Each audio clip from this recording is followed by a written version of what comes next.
أعوذ بالله من الشيطان الرجيم.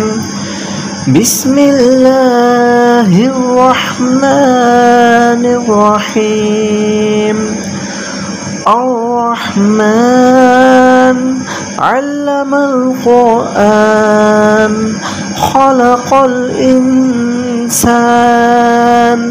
علمه البيان. الشمس والقمر بحسبان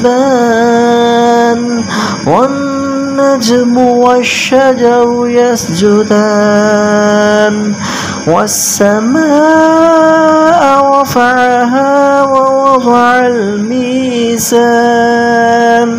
ألا تطغوا في الميزان وأقيموا الوزن بالقسط ولا تخسروا الميزان.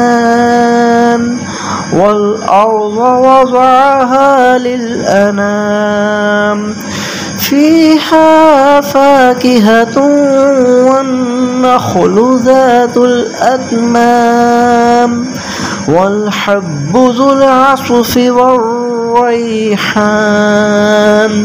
فبأي آلاء ربكما تكذبان؟ صدق الله العظيم.